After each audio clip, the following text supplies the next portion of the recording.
se desafían a eso. Gloria a Dios. Hoy vamos a compartir bajo el título, ¿no?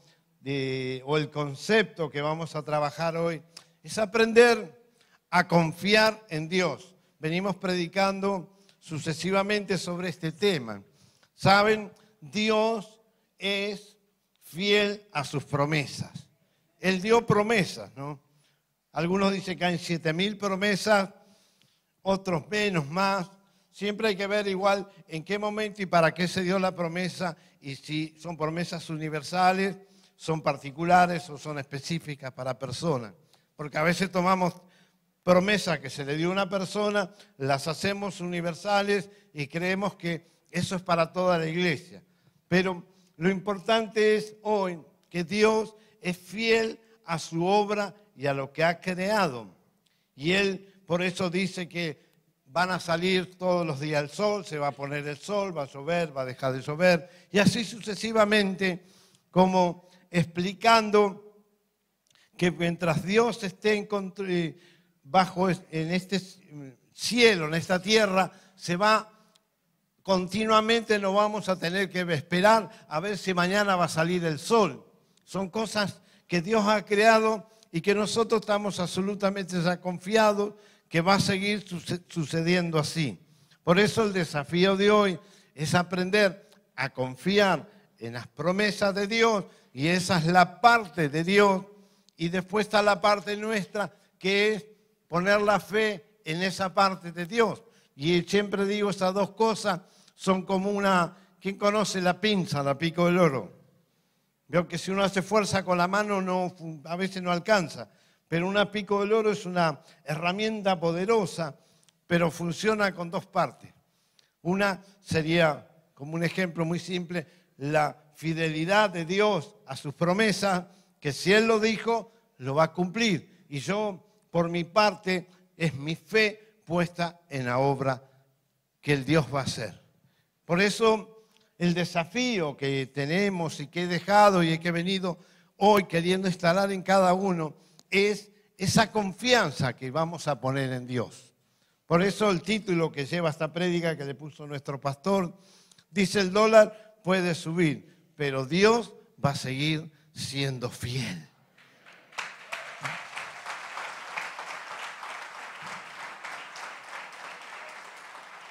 ¿Por qué digo esto? Porque a lo largo de la historia dice que en la historia del mundo, solamente hubo 25 años que no hubo guerra. Después en la historia de los 7.000, 10.000, 8.000, lo que quiera ponerle, siempre hubo guerra. ¿De qué le hablo? Que siempre hubo inestabilidad, hubo dificultades, hubo adversidad. Cuando uno lee la Biblia, ve cómo todo el tiempo era crisis, invasiones, persecuciones. Pero nosotros aún estamos en un territorio, a pesar de que todos hablan mal, todos dicen esta Argentina. Nadie dice mi país, ¿no? Usted si va a otro país, a cualquiera, todos te dicen mi país, así se tocan el corazón. Pero acá nosotros decimos esta Argentina, como si nosotros no perteneciéramos ni no estuviéramos. Y esta Argentina, aunque así toda desvencijada, es una patria y un suelo de bendición, que ha dado sustento, abrigo a miles de personas que no tenían lugar en el mundo, pero acá la encontraron. No solo de países alrededor nuestro, sino del mundo entero. Pero nos hemos acostumbrado a renegar del país. Pero el país tiene un problema que no es la gente, sino que es la gente que no honra y respeta a Dios.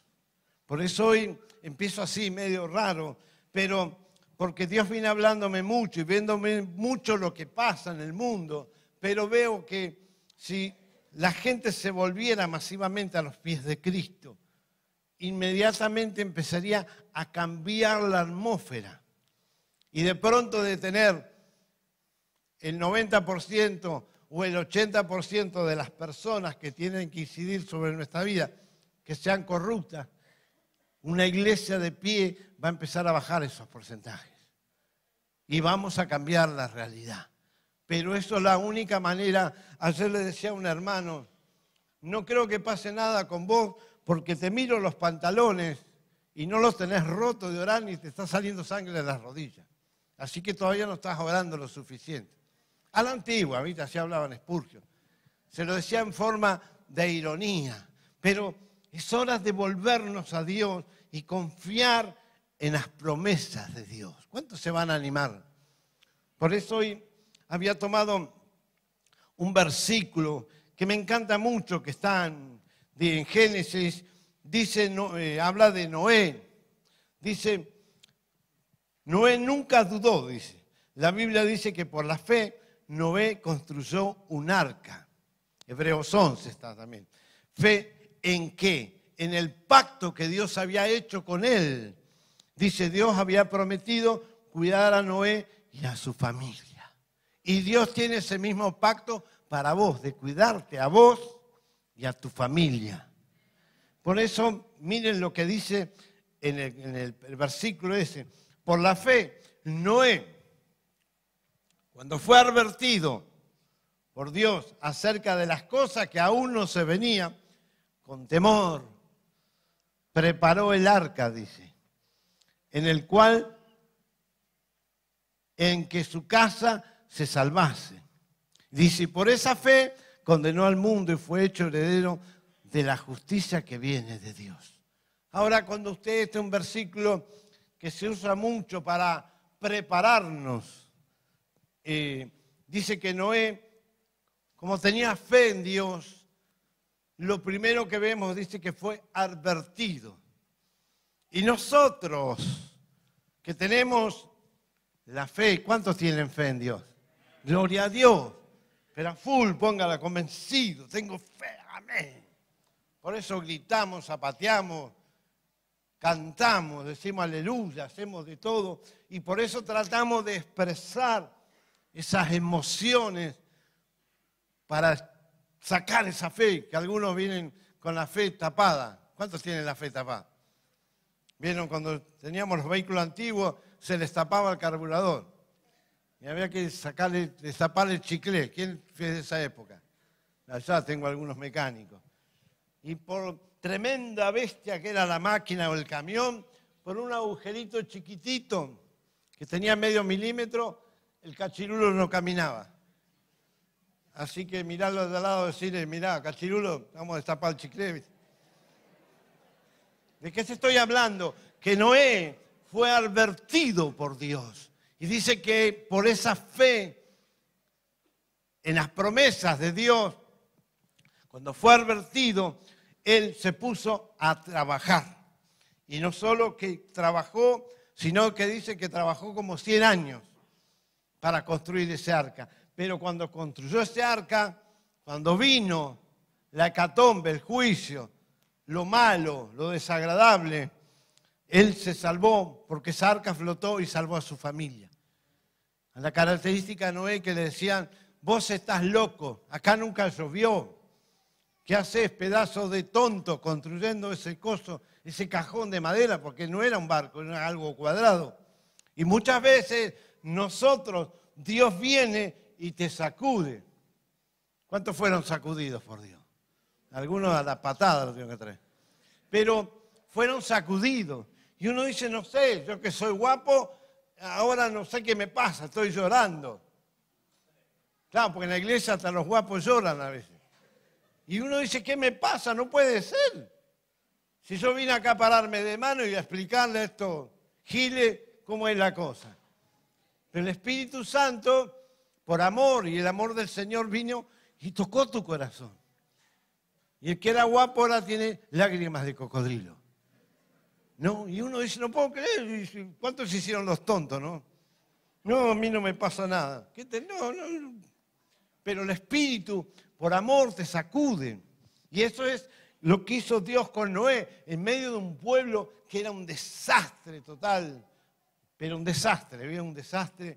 No respetaban a nada.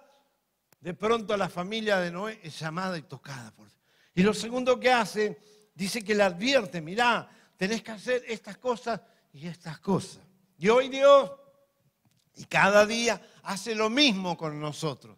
esta iglesia o cada iglesia es como el arca de Noé, que todos los animalitos estamos adentro para salvarnos, ¿no? Mirá de al lado, me parece que están hablando de vos.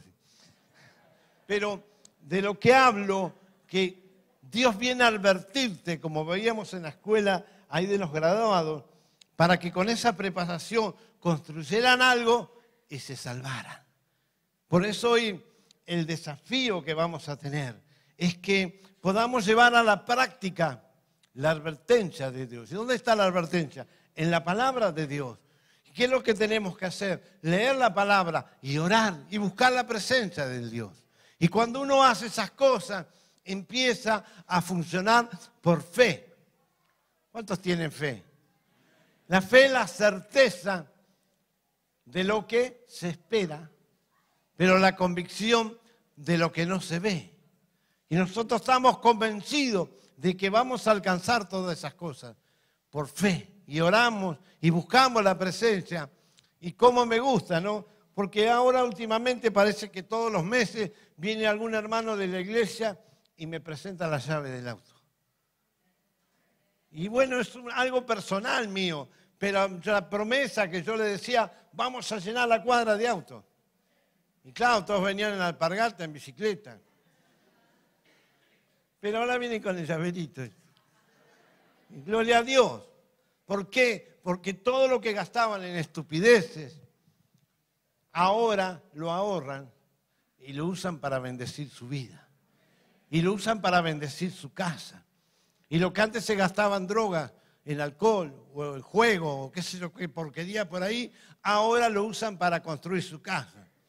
Y ahora va a su casa y no tiene un baño que está deshecho. Tiene un baño con azulejos, todo decoradito. Y uno dice, qué linda casa, amén, ¿no? Pero eso es lo que hace Dios en el corazón.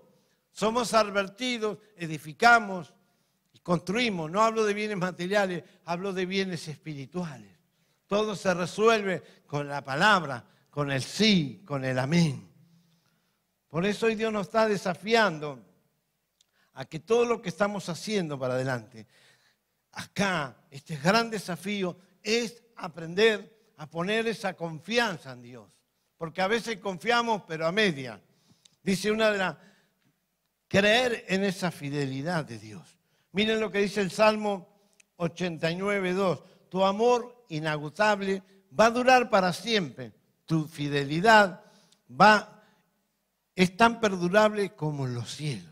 Por eso lo primero que podemos decir que Dios es fiel en cumplir su palabra. Ahora, cuando vos llegás ahí al supermercado de Los Ángeles, ¿hay algún supermercado de Los Ángeles? Acá no. Y llegás ahí a pedir, yo quiero esto. Y Los Ángeles te dicen, sí, ¿cuál promesa la que quiere usted? No sé. Y bueno, entonces no le puedo dar, es como una farmacia. Vengo a buscar remedio que me dio el doctor. ¿Y qué remedio le dio el doctor? Bueno, no sé, tiene un nombre raro. Ahora con las promesas es lo mismo. Usted en la Biblia se apropia de las promesas, las confiesa las promesas y ora por las promesas. Y busca revelación de Dios y busca convicción de Dios. Y de pronto eso se hace realidad. Pero lleva tiempo, lleva dirección y tiene nombre las cosas. Por eso es importante que Dios es fiel en cumplir su palabra, pero yo también tengo que entender y proclamar la palabra y aplicarla sobre cada orden de mi vida. ¿Cuántos dicen amén? No están muy convencidos. Por eso el valor que tiene una promesa, para mí tiene que ser muy, muy grande.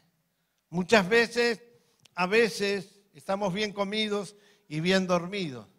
Pero cuando entramos en la crisis, ¿cuántos entraron en la crisis? Que uno no sabe para dónde agarra la cosa. Cuando se te termina todo, lo único que te queda son las promesas. No sé si alguien pasó crisis, pero en medio de las crisis, lo único que te sostiene son las promesas. Y uno aferrado a esa promesa puede superar enfermedades, puede superar problemas familiares, puede superar adicciones, puede superar estafas, broncas, de todos los problemas de la vida, pero uno va avanzando agarrado a una promesa. Es como una soga que no te va a dejar caer al abismo. Por eso siempre digo, qué importante es agarrarse a esas promesas. Porque miren lo que dice 2 de Timoteo 2:13. Dice, si fuéramos infieles nosotros, Él va a permanecer fiel. Él no puede negarse a sí mismo. Dios no va a cambiar nunca, no se va a negar al mismo. Si Él dio la palabra y vos te alineás, te ponés y buscás y hacés sin dirección esa palabra se va a hacer realidad en tu vida. Gloria a Dios, pero tenemos que vivir con toda esa convicción. Acá tenía otro pasaje que está en 2 de Corintios 1:10. Dice, porque todas las promesas de Dios son en el sí y en el amén, que es lo mismo. Amén quiere decir así sea. Pero todas las promesas yo las pongo en práctica y cuando yo ejerzo eso y confieso y creo eso, mi vida va a salir adelante, va a ir afirmada sobre esas promesas. Por eso lo segundo que marcaba hoy es que esa fidelidad es mantener el compromiso con Dios. Mantener ese compromiso, ¿no? Que Dios va a tener conmigo, pero yo tengo que mantener el compromiso y creer en las promesas y actuar en mi vida de acuerdo a las promesas. ¿Cuántos están decididos a eso? Muchas veces se vio mucho en Bahía Blanca cuando vino la inundación, que fue una hecatombe, pero la gente que más sufrió es por una necesidad, quizás, que construyó su casa en lugares que no se podía construir porque eran lugares inundables. Y claro, cuando viene la tormenta, esas casas desaparecen. Ahora, yo entiendo la necesidad y la precariedad de muchas cosas, pero muchas veces con la obra de Dios pasa lo mismo. Hay promesas que te dicen, eso no se hace así, esto no se hace así, este negocio no se hace así, esta relación es incorrecta, no va así. Pero uno sigue construyendo ahí. Y cuando viene la sacudida, tu casa es la primera que desaparece, como esa inundación. Por eso Dios nos manda a construir ¿sobre qué? Sobre la roca. Y la roca es la palabra y la promesa segura de Dios. Por eso hoy qué importante es que cada uno de nosotros podamos decir, estoy construido, estoy parado sobre la roca. Estoy espantando al diablo en mi casa con lo que hago, ¿no? Y uno ve a veces qué difícil que es, porque a veces hay situaciones que nos olvidamos, pero el diablo siempre te anda rondando, ¿no? Dice como un león rugiente. Ustedes me vieron ahora, se escapó un puma el otro día ahí atrás donde vivo yo. Espero que no aparezca en mi casa, ¿no? Así que el próximo domingo le cuento cómo cazé el puma en mi barrio. Pero hay expectativa, creo que ya lo agarraron. Pero yo no tengo mucha experiencia en cazar pumas, pero mi papá, él cazaba pumas. Estaba medio obsesionado con cazar pumas. Está bien, el puma venía y en una noche le comía 50, no las comía, las mataba 50 ovejas. Usted calcule lo que vale cada oveja. Que venga un puma y por una noche, por enseñarle a sus cachorros a cazar, se mate 50 ovejas cada noche. Así que él, como buen pastor que era de ovejas, se ponía de la nuca. Ahora, la única manera de cazar un puma es en invierno. Ahora, ustedes preguntarán por qué. ¿Quién quiere saber por qué? Porque el puma, cuando camina en invierno, deja las patitas marcadas, como algunos cuando hacen macanas, ¿no? Pero, claro, los pumas no vivían en la parte linda de mi casa, vivían allá arriba en las grandes montañas.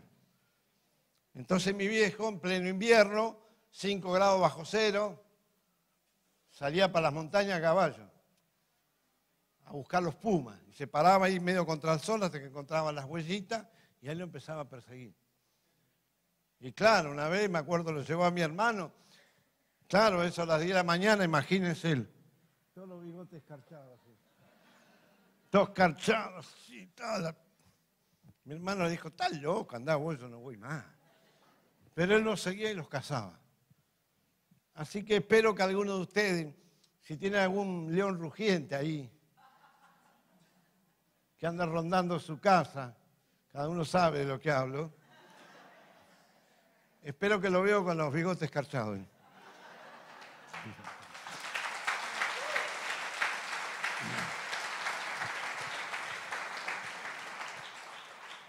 Pero la fidelidad es mantener el compromiso con Dios.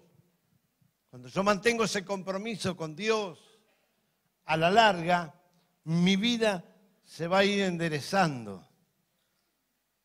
Y uno ve cómo las personas se van enderezando. Cuando llegan, muchos tienen caras horribles. Así que mirad al de al lado, si llegó alguno nuevo por ahí. Pero cuando empieza a recibir a Cristo, el Espíritu Santo, ¿qué hace? Hermosea el rostro, restablece al que perdona, se le sanan los... Y uno dice, qué bárbaro, ¿no? Y de pronto le empieza a brillar la cara. Y no porque se puso maquillaje ni crema de coco. Pero qué importante es empezar a tener una relación con el Espíritu Santo. Por eso hoy Dios nos está hablando de esa intimidad con Dios. Porque Dios es fiel a sus promesas, pero nosotros tenemos que tener fe en las promesas de Dios. Y uno va a confiar, como decía Job, el primer libro de la Biblia. ¿Qué decía Job? Aunque él me matare, en él confiaré. Y si lo hace él, que lo haga. Pero yo nunca, ¿no? Porque claro, tenía la mujer que le decía, mirá cómo estás, se te cayó la casa encima, perdiste la empresa, estás hecho una porquería, todo lleno de gusanos. ¿Quién te quiere así? Viste, la esposa te lo alentaba, ¿no? Dice, maldice a tu Dios y muérete, le decía. Ah, esos son consejos, ¿no? Y él que decía Job, aunque él me matare, yo nunca dejaré, ¿no?, a Dios. Y eso habla nos desafía a que cada día vivamos con esa consigna en nuestro corazón. Pero qué grande tener ese compromiso con Dios. Esa grandeza de Dios. Dice, miren lo que dice Deuteronomio 7:9. Conoce pues que Jehová tu Dios es Dios, Dios fiel, que guarda el pacto de amor por 1000 generaciones con los que aman y guardan sus mandamientos. Como diciendo, como cuando sembrás el amor de Dios en tu casa, en tu familia, si eso se perpetúa, por 1000 generaciones va a haber bendición.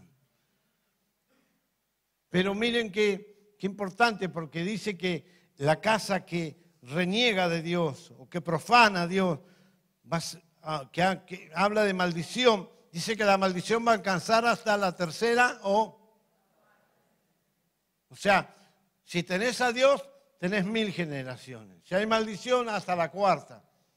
Qué importante es lo que nosotros sembramos en nuestra casa, lo que sembramos alrededor de nuestra vida. Nosotros somos la puerta de bendición a la gente que nos rodea.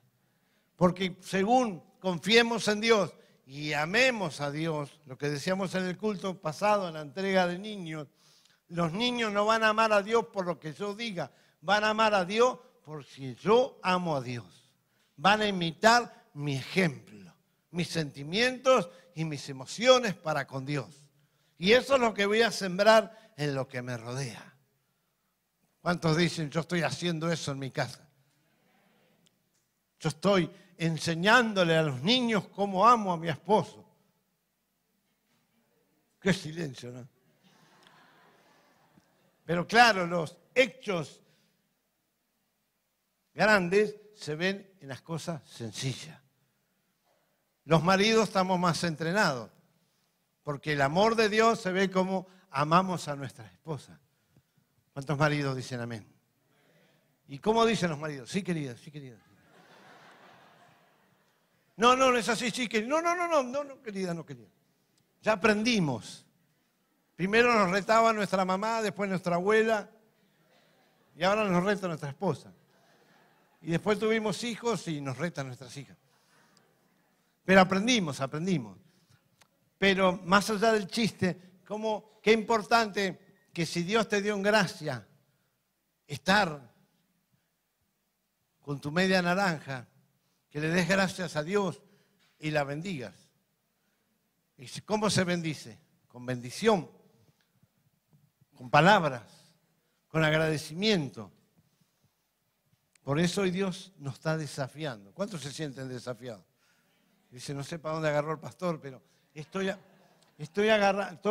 bajo la base de poner la fe en las promesas de Dios. Y cuando yo ponga esa fe en las promesas de Dios, mi vida se va a ir abriendo en medio de dificultades, adversidades, cosas horribles que me tocaron, maldiciones que tuve que transitar, o casas que parecían recontra maldecidas.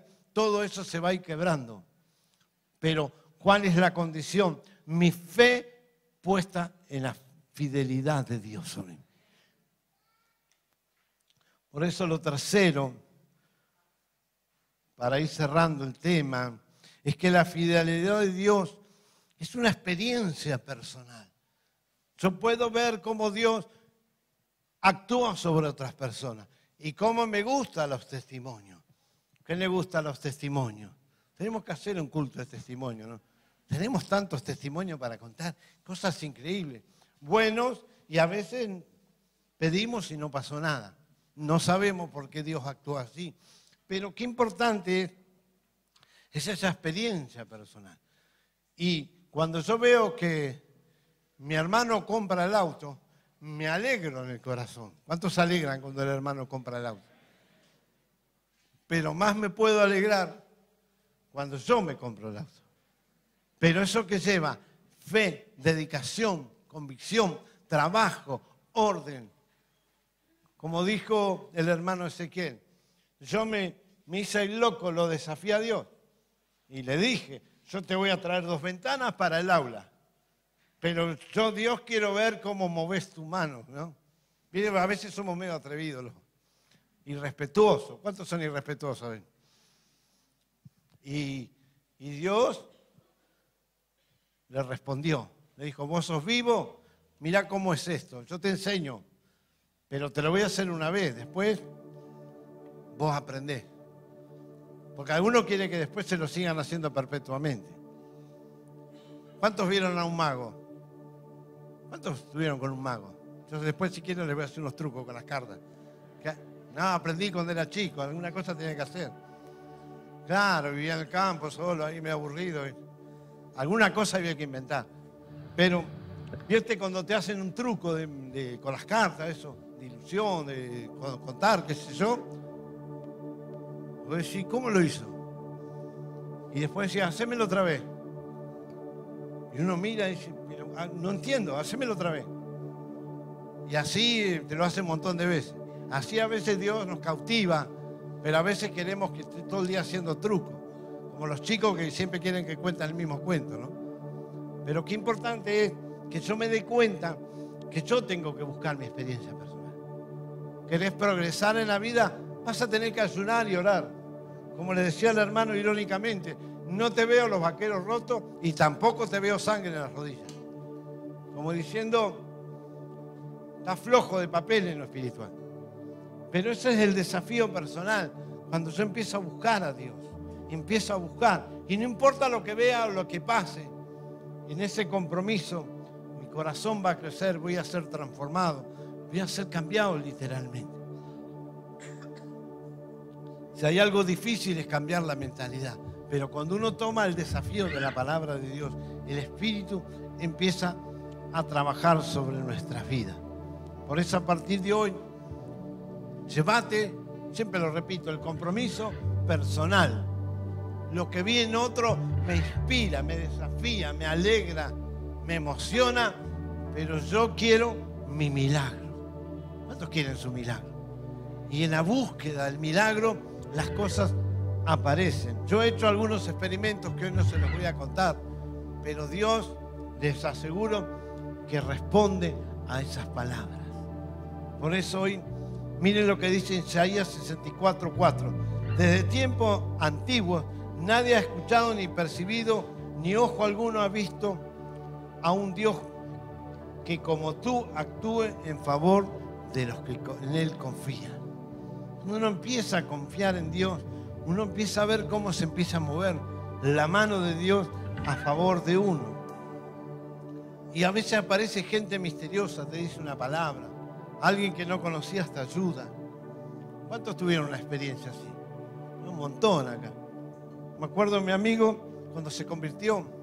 ¿Cuántos hay recién convertidos? Y andaba flojo de papel. Ahora es muy loco el Señor, ¿no? Porque él entró a un supermercado y había una señora al lado de él en la caja. No sé si estaba medio raro, no sé por qué.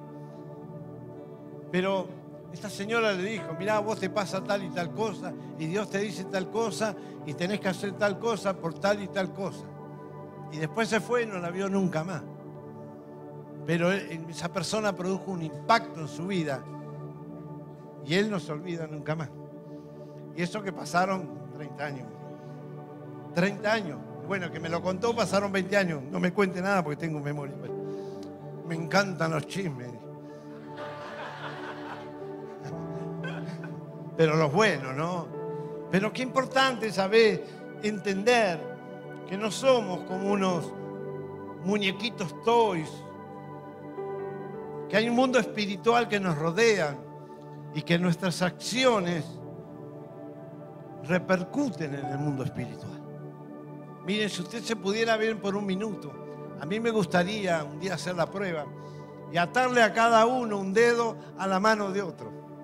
Imagínense por un momento, traemos hilos y atamos los dedos de la mano de cada uno, los dedos de la mano de los demás. Y de pronto los invito a comer torta y salen todos corriendo.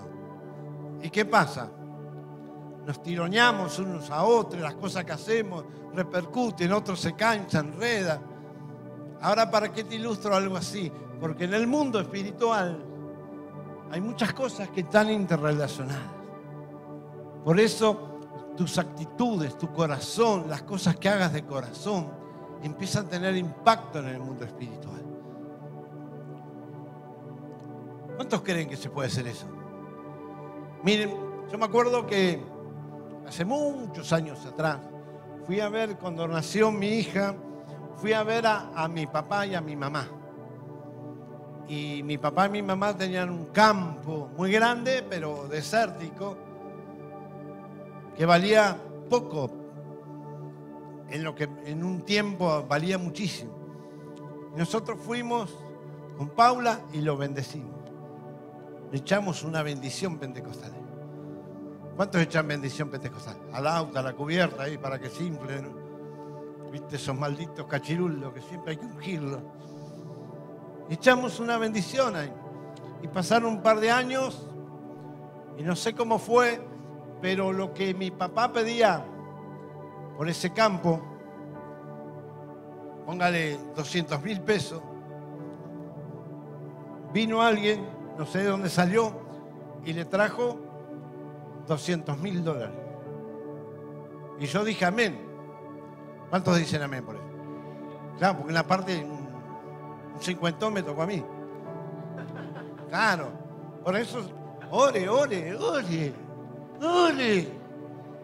No sé si la agarra. Le hablo de la plata porque es lo que más nos interesa. Pero digo, ¿cómo es Dios, no? Que de pronto en una visita, una oración, lo que parece imposible se hace posible. Y de pronto lo que parecía que te iba a dar una miseria, te dan una superabundancia. Y uno dice, qué bárbaro, ¿no? Cómo se movió la mano del Señor. Capaz que lo hizo Dios para que yo tuviera plata en el bolsillo. Mire qué misteriosa que es la vida. Pero a veces nuestras acciones terminan repercutiendo en lugares que no sabemos. Y uno dice, qué bárbaro que es la vida. Por eso hoy, el desafío que te dejo a cada uno es la palabra que dio al final en Mateo 28:20. La dio Jesús y dijo, he aquí yo estoy con vosotros todos los días hasta el fin del mundo. Amén. Como diciendo, tengan la tranquilidad, que pase lo que pase, que vean lo que vean, que escuchen lo que escuchen, que lo que digan el periodismo, la televisión, todo, ustedes tengan tranquilidad que Jesús está con ustedes. Por eso el mundo está loco, pero Dios no está loco. El mundo está en crisis, pero Dios no está en crisis. ¿Por qué hablo así? Porque el que piensa en el pasado empieza a entrar en depresión. El que se pone ansioso por el futuro, ¿cuántos ansiosos hay acá? Los conozco a todos. Pero cuando somos ansiosos, si nos pasamos de vuelta, nos ataca los famosos ataques de pánico. Porque estamos tan pasados de vuelta que no podemos resolver el futuro. Por eso, ¿cuál es la? Tenemos que centrarnos y ubicarnos en el ahora, aplomarnos, orar, relajarte. Mira, haga una prueba. A ver, respire. Ahora saque el aire despacito.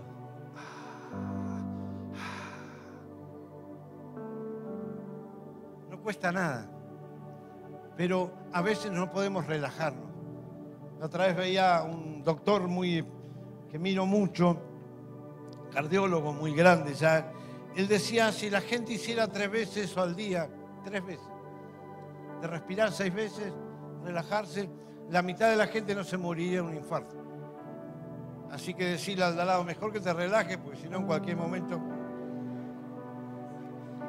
Pero, ¿cómo es la vida que nos pone tan locos, tan ansiosos, tan desesperados, que nos pasamos de vuelta y nos olvidamos de disfrutar a Dios?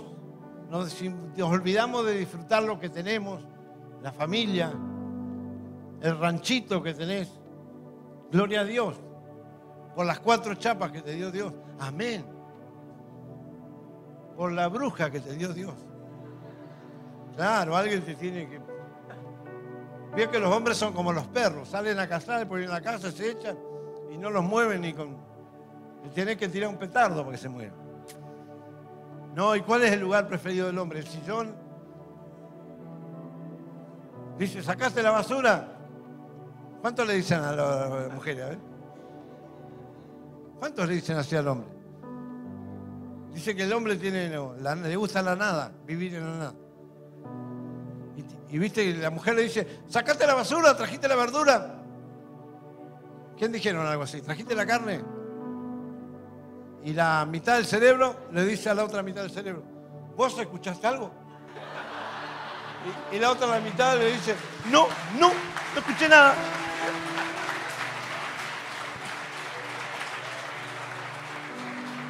¿O no les pasó? No, y siguen mirando ahí. Hasta que por ahí escuchamos un estruendo de muchas aguas y nos acordamos que teníamos que sacar la basura. Pero, ¿por qué te hablo así? Porque a veces no hay que perder la paz, la tranquilidad, los momentos de alegría. ¿Qué es lo que más recordás en la vida? Lo bueno que recordás, son los momentos de alegría. No sé, un cumpleaños, algún momento especial de tu vida y te quedó el recuerdo ahí. ¿Cuántos tienen esos recuerdos? Porque hay recuerdos malos, bueno, está bien, los tiramos a la basura. Pero los recuerdos buenos tienen que atesorarlos. ¿Cuántos tienen recuerdos así? Yo me acuerdo, yo tengo, gracias a Dios, tuve una vida extraña, pero pude experimentar muy buenos recuerdos, momentos en mi vida. Y yo vivía en las vacaciones mías, vivía en el campo. Ustedes imagínense, un indio en el campo es feliz. Yo era feliz, tenía caballos, perros, agua, todo, montaña. Me faltaba andar con la pluma nomás. Pero yo recuerdo, claro, en el sur es diferente. El sol sale a las 4 de la mañana y se pone a las 11 de la noche. Usted calcula la cantidad de horas. Yo jugaba y jugaba y jugaba, no me cansaba. Siempre fui incansable, ahora soy medio viejo. Y jugaba todo el día. Cuando llegaba al final del día, me acuerdo que mi madre era tan perfecta, casi como Dios el orden en mi casa. Yo iba y subía esa escalera porque estaba en el segundo piso y me acostaba en mi cama que estaba hecha de una forma perfecta. Y yo sentía que me metía en esa sábana y sentía que flotaba. Y tenía el éxtasis y la felicidad de haber disfrutado y jugar tanto. Y esa experiencia me acompaña cada día hasta el día de hoy. Y la puedo revivir y puedo sentir lo que sentía. Ya no está mi papá, ya la casa no existe más, se disolvió, se murió, se terminó la casa. Pero el recuerdo siguió vivo, porque era un buen recuerdo y lo mantuve. Por eso el que tiene buenos recuerdos se aferra adelante. No pierda los buenos momentos. ¿Cuáles son los momentos más, digamos, para los abuelos más importantes? Los nietos. Porque uno juega, cuando se cansa y hay que cambiarlo, se lo llama a la mamá y listo. Y se molesta porque uno quiere dormir la siesta y se llévatelo. Pero hay momentos en la vida que son únicos, irrepetibles, pero los tenemos que disfrutar. Pero a veces por renegar, por ser agrios, por ser neuróticos. ¿Cuántos son neuróticos acá? Se ponen así tan intensos con esas cosas, se pierden los momentos de la vida. Por eso te hablo hoy de que trabajes en la fidelidad con Dios y que trabajes sobre los sueños, en tu fe puesta en Dios, para que las promesas y la fidelidad de Dios se expresen en tu vida. Y uno cuando se encuentra con personas que hicieron eso, que hayan pasado 20 años, 30 años, uno dice, es increíble lo que Dios ha hecho con esta persona. ¿A quién le dijeron así? A mí me dijeron así. Y tantas personas que conozco hoy, que uno dice, es increíble lo que Dios hizo con esta persona. Tendría cientos de testimonios para contar. Pero Dios puede hacer algo increíble con vos. Pero tenés que brindarle el corazón. ¿Cuántos se animan a brindarle el corazón? Gloria a Dios. Tengo un montón de cuentos, pero no se los voy a contar hoy, porque si no me quedo hasta mañana. Yo soy como la Andresina. Pero sí busco estas ilustraciones para que queden, ¿viste? Que uno se acuerda de las ilustraciones. De lo que yo digo, los versículos no se van a acordar nada. Pero de las anécdotas, del Puma no se olvidan más. Por eso se los digo, que hay que buscar a Dios y buscar que nuestros sueños estén en Dios. Y cuando yo te doy ese paso, se empieza a activar algo increíble, algo va a pasar en su vida. Dios va a obrar en su vida. Cada día. ¿Cuántos dicen amén? Vamos a ponernos en pie y vamos a buscar por un minuto más la presencia.